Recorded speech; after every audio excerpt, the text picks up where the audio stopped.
டக்குன்னு move on ஆயிடுவாங்க. அவங்க அந்த ஒரு விஷயத்திலே ஸ்டேபிள் ஆகி நிற்க மாட்டாங்க. ஜென்ஸ் அப்படி இல்லை. அது அலறியா?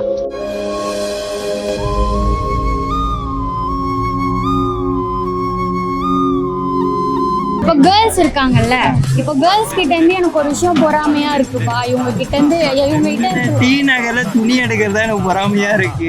அது துணி மட்டும் இல்ல, அது தாண்டி தொல்லை சூழல போயிட்டாங்கன்னா கண்டிப்பா ஒரு 2 ஹவர் எங்கன்னா உட்காந்துருந்தோம். ஆனா அதுக்கு இடம் கொடுக்க மாட்டேங்கிறாங்க உட்கார்றதுக்கு. புரியவே இல்லை. அந்த படம் என்ன சார், பொம்பளைங்களோட துணி எடுக்க வந்தீங்களா? உட்காருங்க சார், டைம் ஆகும். அவங்க எப்ப முடிப்பாங்கன்னு சொல்லவே முடியாது. அவங்க படுற கஷ்டத்தை வந்து அவங்க வெளில பெருசா காட்டிக்க மாட்டாங்க. பட் நம்மளுக்கு அப்படி இருக்க ஹெல்த் இஷ்யூஸ் அவங்க சிரிச்சுட்டே இருப்பாங்க.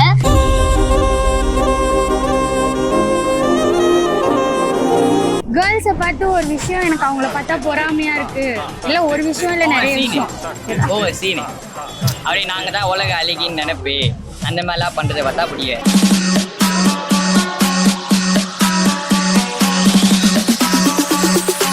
ஒன்றும் இல்லைக்கா, அவங்கள முடி வளர்க்க வர்றாங்க, எங்களை வீட்டுல முடி வளர்க்க வர மாட்டேங்கிறாங்க. அதுதாங்க பிரச்சனை. அதுதான் பொறாமையா இருக்கு. வெட்டி விட்டுருக்காங்க பாருங்க. That is my hairstyle. Googly, googly.